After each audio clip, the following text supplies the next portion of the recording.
বন্ধুরা, এই পর্বে তোমাদের দেখাতে চলেছি ভৈরব বাবার এক অলৌকিক কথা, যে কথা শুনলে আমিও আশ্চর্য হয়েছি, তোমরাও আশ্চর্য হয়ে যাবে। তাই বলবো বন্ধুরা, তোমরা পুরো ভিডিওটা দেখো। আশা করি তোমাদের ভালো লাগবে এই ভিডিওটা, এবং এই ভিডিওর মাধ্যম দিয়ে অনেক কিছু তোমরা জানতে পারবে। তো চলো ভিডিওটা দেখা যাক। ওটা করে নাকি পুকুরটা এখানে একটা নিজের পুকুরটা খনন করা হয়েছিল, দিয়ে তারপর সকাল হয়ে গেছিল, দিয়ে ওখানে রয়ে গেছে।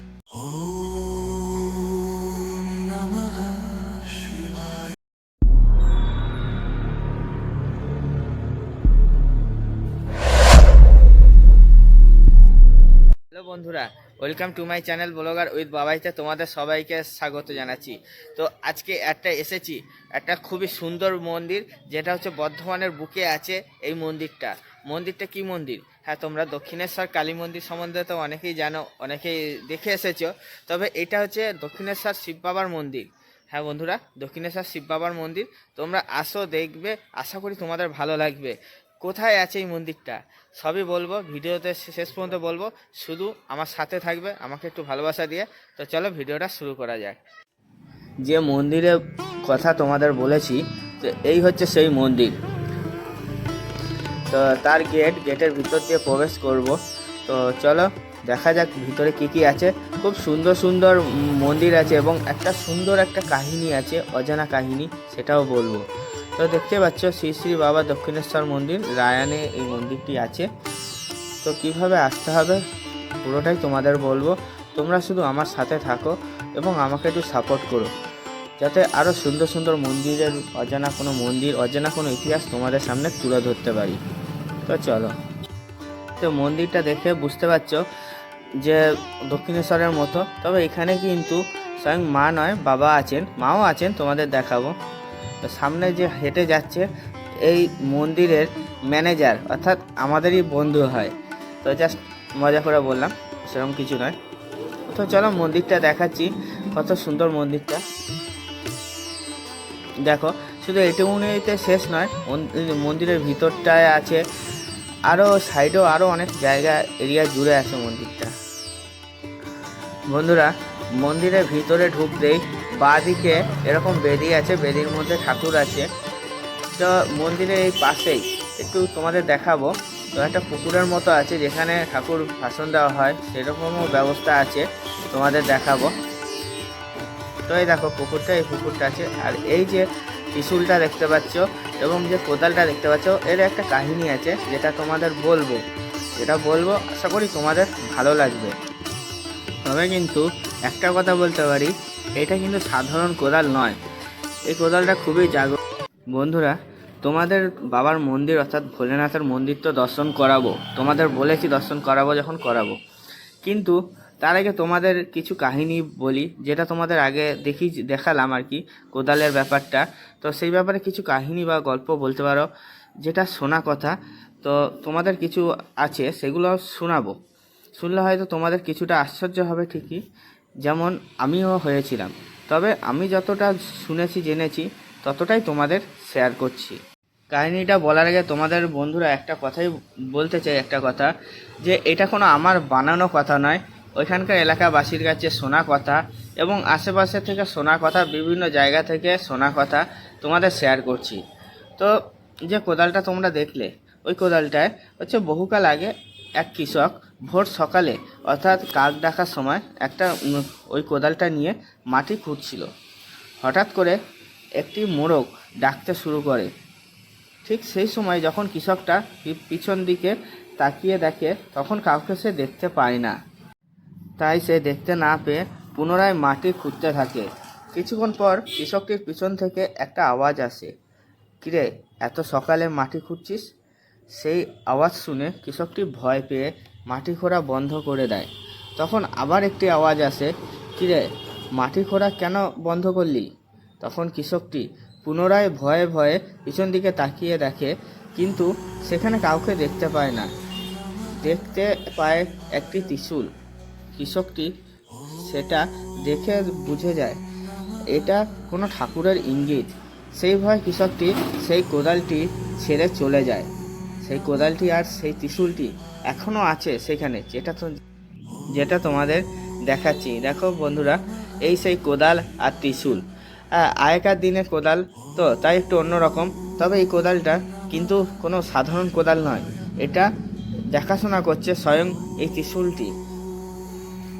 বর্তমানে এটি একটি পুণ্যের জায়গা, যেটা পুরোটাই বৃত্তের মতো ঘিরে দিয়েছে।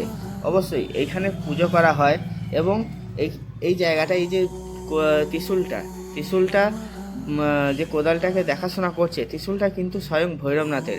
এই কোদালটা ভৈরবনাথের কোদাল হিসেবে এখন বর্তমান অবস্থায় পরিচিত। বন্ধুরা চলো এবার তোমাদের একটু বাবা দর্শন করাচ্ছি, বাবা মহাদেব ভোলেনাথের দর্শন করাচ্ছি। তো চলো, এই যে সেই মন্দিরটা, যেটা দক্ষিণেশ্বর ভোলে বাবা শিব বাবার মন্দির নামে পরিচিত। তো দেখো কত সুন্দর কারুকার্য। তবে এই কারুকার্য দেখে বুঝতে পারছো এটা কোনো নতুন নয়। বন্ধুরা তোমাদের মন্দিরটা দেখাতে একটু অসুবিধা হচ্ছে, কারণ বুঝতে পারছি তোমাদের দেখতেও অসুবিধা হচ্ছে। এই যে বাঁশগুলো পোতা আছে, কারণ এখানে একটা অনুষ্ঠান হবে, ওর জন্য বাঁশগুলো পোতা আছে। তো দেখো যতটা পারছি তোমাদের শেয়ার করছি। এই ডিজাইনগুলো দেখেই বুঝতে পারছো যে কিছু কাহিনী অবশ্যই আছে, এত সুন্দর সুন্দর ডিজাইন। এবং এই ডিজাইনগুলো কিন্তু এখনকার নয়, তোমরা দেখেই বুঝতে পারছো। তো দেখো, তো এবার মন্দিরের ভিতরে তো অবশ্যই যাব, তার আগে একটু তোমাদের বাইরেটা দেখাচ্ছি। আর মন্দিরের ভিতরে যে বাবা বিরাজ করছেন খুবই সুন্দর লাগছে। তো তার আগে দেখো বাইরেটা, অবশ্যই বলবে কিন্তু তোমাদের কেমন লাগছে। অনেকটা এরিয়া জুড়ে আছে কিন্তু তোমাদের দেখাচ্ছি, তোমরা দেখে বুঝতে পারছো। ওই দিকটাও যাব, তোমাদের দেখাবো, ভিতরটাও দেখাবো তোমাদের। তো মন্দিরের চারপাশটা একবার দর্শন করাচ্ছি তোমাদের। দেখো অবশ্যই বলো কেমন লাগলো। তোমাদের সাপোর্ট তো অবশ্যই চাই, সাপোর্ট না হলে হবে না। আরও সুন্দর সুন্দর মন্দির তোমাদের দেখাবো। তো চলো এবার বাবার কাছে একটু দর্শন করা যাক। ঢুকেই দেখতে পাচ্ছি যে ত্রিশূলটা। তবে এই বাবা খুবই জাগ্রত বাবা, এখনও বাবা ভোলানাথ মহেশ্বর এখনও মানুষের ভক্তের কথা শুনে এই মন্দিরে আসলে তোমরা বুঝতে পারবে এত জাগ্রত বাবা। তবে এই বাবা যে লিঙ্গটা আছে, শিবলিঙ্গটা অর্ধেকটা মাটির নিচে আছে, অর্ধেকটা মাটির উপরে আছে। তোমরা দেখো, দেখলে তোমরা বুঝতে পারবে। শিবলিঙ্গটা দেখো, শুধু উপরের মাথাটা শুধু উপরের দিকে আছে, আর বাকিটা সব পুরোটাই মাটির নিচে আছে। এরকম দেখেছো নাকি অবশ্যই বলো কিন্তু। তো যাই হোক, তোমাদের জন্য এত সুন্দর সুন্দর মন্দির খুঁজে বার করা, যাতে তোমাদের কাছে শেয়ার করতে পারি, তোমাদের যাতে ভালো লাগে। মন্দিরটা কিন্তু বর্ধমানের রায়ানে আছে। তোমরা বর্ধমান স্টেশন থেকেও তোমরা আসতে পারো, টোটো করে তোমরা আসতে পারো এই মন্দিরের সামনে, অবশ্যই আসতে পারো। তো তোমাদের যে পুকুরটার কথা বলেছিলাম, সেই পুকুরটার কাছেও তোমাদের নিয়ে যাব।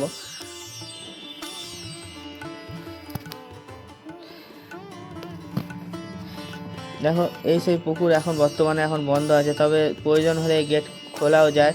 তো আমি না খুলেই তোমাদের দেখাচ্ছি পুকুরটা দিয়ে। দেখো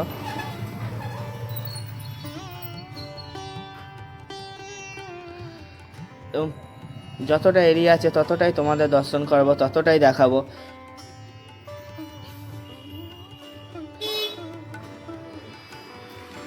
তো এদিকটা সামনে যেতেই বাবা ভোলেনাথের দর্শন আছে, পেয়ে গেলাম। তো ভোলেনাথের দর্শন আছে এবং নন্দী মহারাজও আছেন।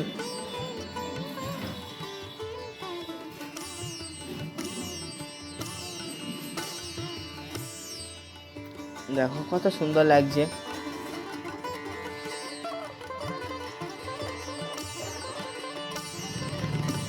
দেখো বন্ধুরা, এখানে চুপচাপ বসে আছে, কত সুন্দর লাগছে, কিছু জানে না এমনভাবে বসে আছে বাবা স্বয়ং ভোলেনাথ। তো চলো আরও কিছু আছে তোমাদের দেখাচ্ছি, একটু সামনের দিকে এগিয়ে যাচ্ছি তোমাদের দেখানোর জন্য। চলো, তো এই যে ঘরটা দেখতে পাচ্ছ, এখানেও ঠাকুর আছে।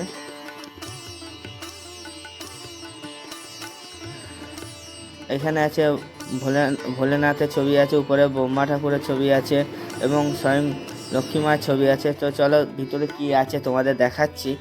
তো এখানে যে গেটটা আছে, গেটটা একটু বন্ধ করা আছে, তাই আমরা খুলিনি।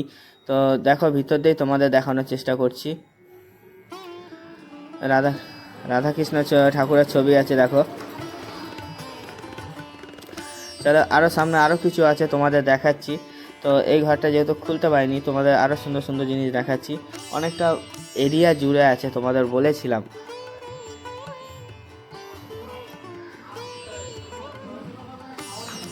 তো দেখো এখানেও এনারা বসে আছেন, দেখো মহাযোগী জগৎগুরু জগৎগুরু শঙ্করাচার্য তৈলঙ্গ স্বামী আছে।